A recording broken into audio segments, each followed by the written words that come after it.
What if London's greatest secrets were never built to be seen, but to be buried?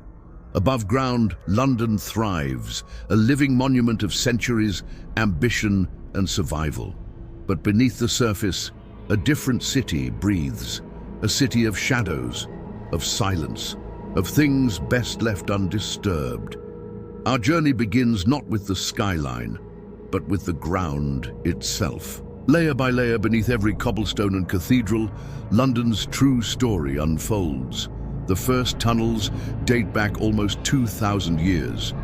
When the Romans founded Londinium, they carved the earth open, building sewers, aqueducts, and hidden passages beneath their stone streets. Some of these ancient arteries remain today, lost under centuries of rubble and concrete. Beneath the modern financial district, fragments of Roman brickwork still exist, silent witnesses to forgotten lives. Urban legends claim secret Roman vaults are buried under the Bank of England itself.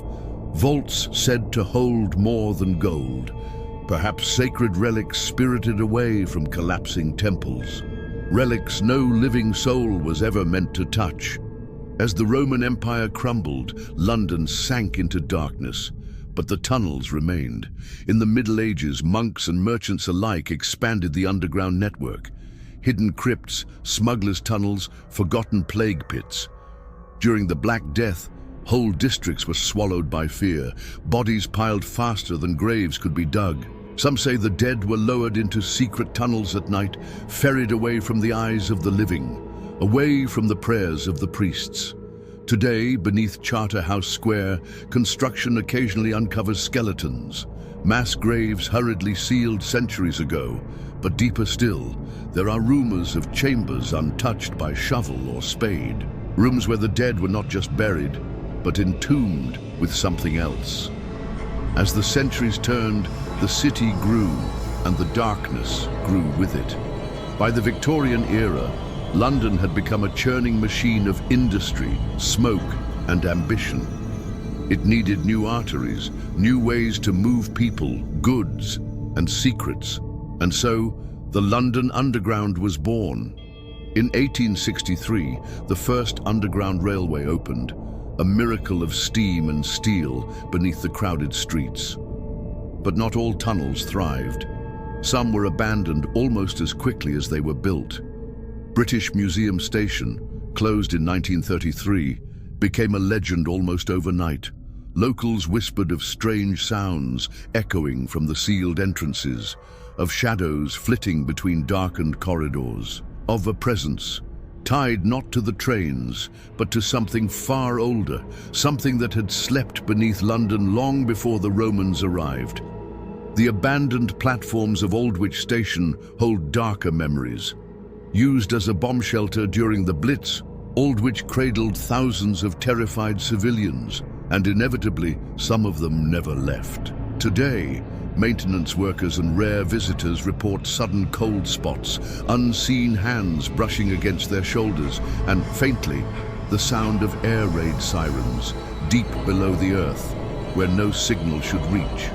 Aldwych's tunnels were bricked off for safety, but perhaps some walls were built not just to keep the living out, but to keep something else in. Beyond the stations and tracks, another secret railway lurks in the dark.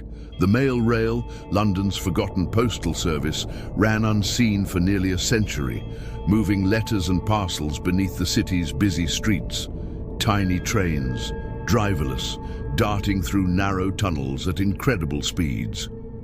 When the Mail Rail was decommissioned in 2003, the trains were left where they stopped, frozen in time. Today, parts of the Mail Rail have been converted into a museum, but deeper sections remain off limits. Those who work maintenance whisper of strange phenomena, lights flickering in perfect sync, voices echoing in abandoned tunnels, apparitions riding long-dead trains, forever circling the city's cold heart. London's surface glitters, its underground murmurs. The further we descend, the clearer it becomes. What we see above is only a fraction of what lies below.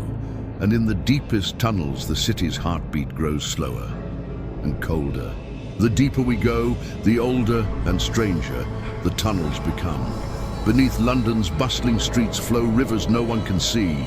The Fleet, the Effra, the Tyburn, waterways buried under concrete, long forgotten by the city above. But they still move, still breathe.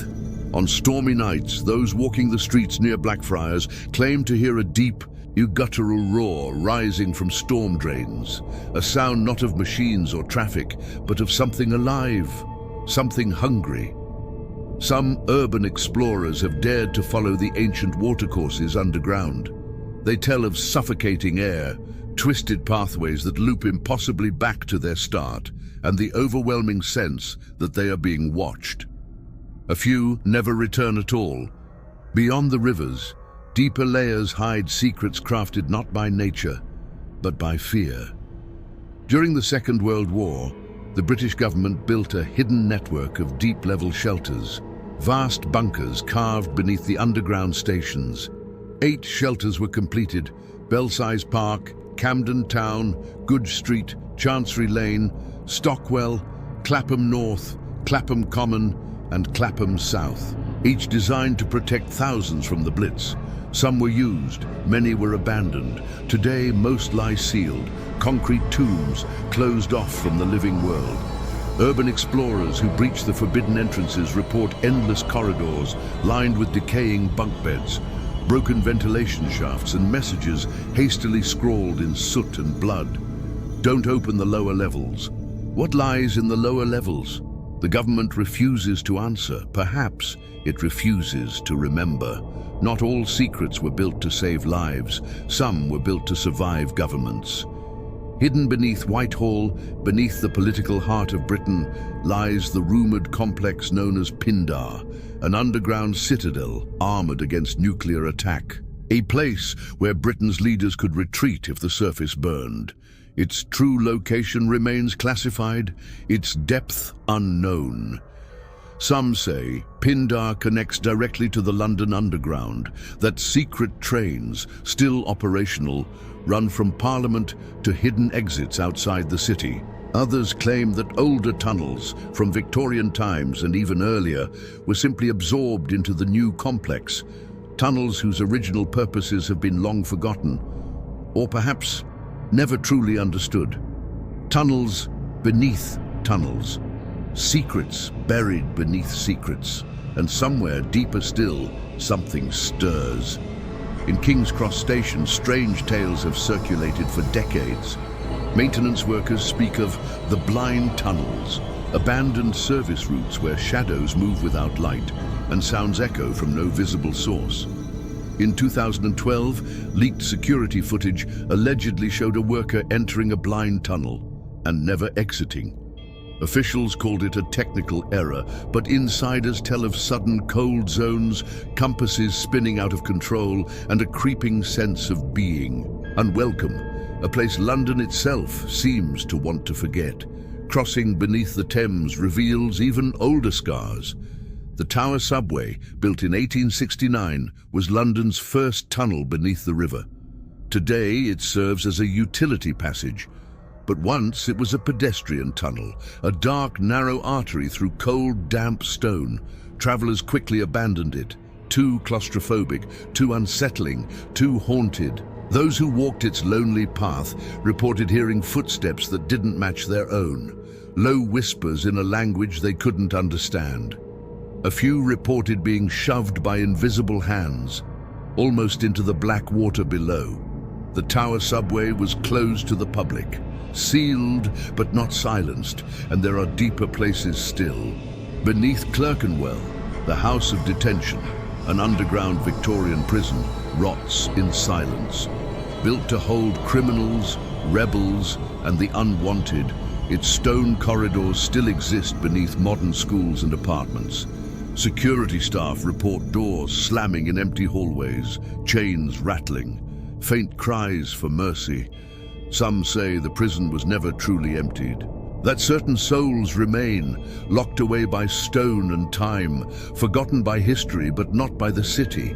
Visitors to the old cells speak of shadows that dart just beyond the beam of flashlights, of cold, clammy hands brushing against them in the dark, and once in a while a face, pale, desperate, glimpsed through barred windows in cells that should be empty. The surface world moves on, but the tunnels below London remain. They wait, silent, breathing, remembering, and the deeper we go, the louder the whispers become. As the tunnels deepen, the history grows colder, not merely forgotten, but deliberately hidden. There are places beneath London where even official maps turn blank, where records vanish, where those who enter sometimes do not return. One of the most whispered about is the network beneath Greenwich. The Greenwich Foot Tunnel, opened in 1902, connects the north and south banks of the Thames, a silent artery for pedestrians beneath the river. Officially, it's well maintained, safe, ordinary, but those who cross alone at night tell different stories. Footsteps that mirror your own, but out of sync. Breathing felt but not heard. Whispers in the curved walls, almost intelligible, but always slipping away at the edge of comprehension. Security footage occasionally captures blurred shapes, brief, flickering presences, always just out of reach. Some believe these are echoes of those who died building the tunnel, buried alive in collapses, never recorded publicly. Others believe they are something older, something the river itself tries to drown, but never succeeds. Beyond Greenwich, deeper layers of secrecy unfold beneath London's southern boroughs. The Chislehurst Caves stretch for miles, a man-made labyrinth carved from chalk. Originally mined for flint and lime, they evolved over centuries, first used by smugglers, then by cultists, and finally by civilians seeking refuge during World War II. During the Blitz, thousands lived underground for months. Today, only parts of the caves are open to the public, and even there, things are wrong. Tour guides report sudden drops in temperature in rooms with no ventilation. Visitors lose track of time. Voices are heard calling from tunnels long collapsed. One area, known only as the Druid Altar, is strictly off-limits after dark. Not because of safety concerns, but because, according to cave staff, strange ceremonies still happen there long after the last tour ends. Sometimes, they say, you can hear chanting in the deep tunnels, and sometimes it answers back. Above ground, the Thames runs black and slow, but beneath its surface, other tunnels exist, secret ones. Theories persist of abandoned Victorian projects. Old sewer systems that twist into unknown directions, service tunnels forgotten by time, abandoned escape routes built for the royal family during times of rebellion. One such legend centers on the River Tyburn. Once a lively river, now buried under concrete, it is said to snake close to Buckingham Palace, and that secret tunnels connect the palace to hidden exits miles away. Officially, no such tunnels exist, but whispered reports from urban explorers tell otherwise. Narrow shafts, unmarked by any modern system, doors welded shut, air that smells ancient, untouched for a century, and always the overwhelming feeling of being watched. Some tunnels are said to pulse with electromagnetic energy, enough to interfere with electronics, scramble compasses, disorient even the most seasoned explorers. What causes these anomalies? Leaking electrical lines, natural minerals, or something older, deeper, radiating through the stone? Some scientists propose that ancient London, built atop older sacred sites, layered energies through the earth, creating pockets of magnetic disturbance. Others believe the truth is less scientific and far more disturbing. They speak of thin places, rips in reality, hidden under the city's crust, where the past, present and future bleed together, and where the things buried may not stay buried forever. In certain places, it's not just the tunnels that seem to move, it's the walls themselves. Reports exist of explorers finding new passageways where there should be dead ends, of doors appearing where maps show only solid earth, of being lost in corridors that twist and change, reshaping the underground like a living labyrinth. Some blame faulty memory, stress, hallucination, but others believe the tunnels remember, that they react to those who dare disturb them, that London's underworld is alive in ways we cannot yet understand, and that it is not a place we were ever meant to walk freely. Every sealed door is a mouth. Every abandoned station, a heartbeat, every shadowed corridor, a whisper waiting to be heard. The deeper we go, the more fragile the line becomes between history and nightmare. As we descend into the final layers of London's hidden world, the air grows heavier, history thins, reality bends, and something watches. There are rumors of places even deeper than the documented tunnels. Places not made by Roman hands, not expanded by medieval monks, not mapped by Victorian engineers, tunnels that have no builders recorded, no reason for being, just presence. Beneath certain parts of the city, near Holborn, beneath forgotten corners of Soho, deep under Hampstead Heath, explorers speak of encountering dead tunnels, passages where light seems to dim unnaturally, where sound becomes thick, muffled, as if the earth itself were listening. Tunnels with perfect symmetry, walls too smooth, curves too precise, like the remnants of something ancient and non-human. And the deeper you go, the less your mind feels like your own.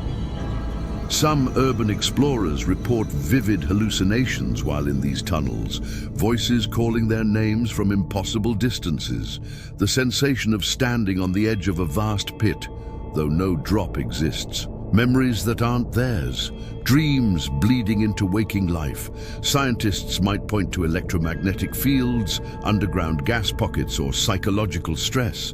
But those who've walked the dead tunnels swear it is something else. Something watching through stone eyes. Something that remembers when London was still a forest and mankind was a whisper on the wind. There's one story whispered among the deepest circles of London's explorers, the story of the Chamber of the Unseen.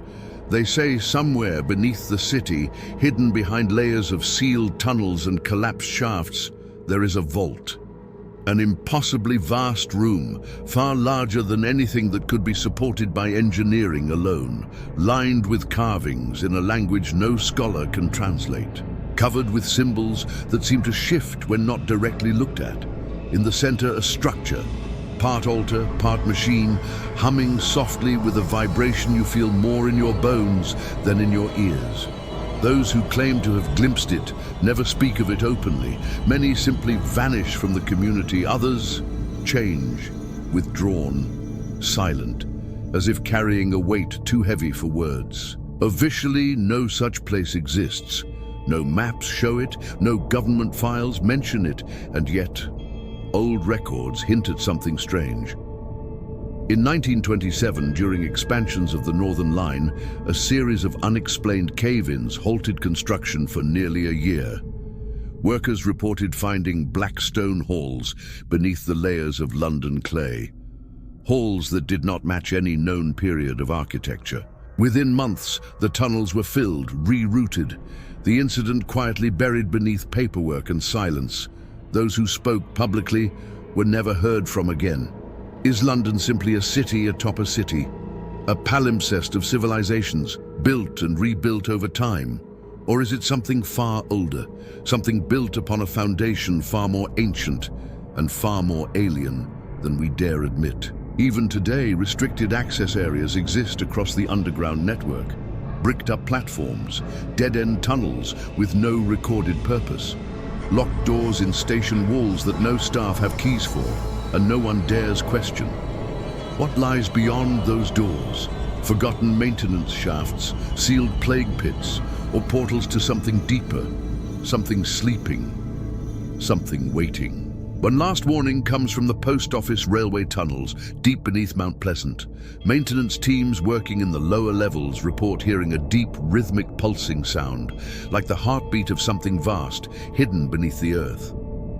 In 2018, a group of engineers filed a report claiming to have found a newly collapsed tunnel section, one that opened into an impossible void. The report was classified, the tunnel was sealed, and the workers reassigned, quickly, quietly. London's underground is not just a relic of its past, it is alive, growing, shifting. And not everything buried was meant to stay buried. Next time you walk through the bright streets of London, when you cross a subway grating, when you pass an old bricked-up archway, when you feel a sudden inexplicable chill, ask yourself, what lies beneath your feet? A city forgotten, a machine abandoned, or a secret still awake, still watching, still waiting?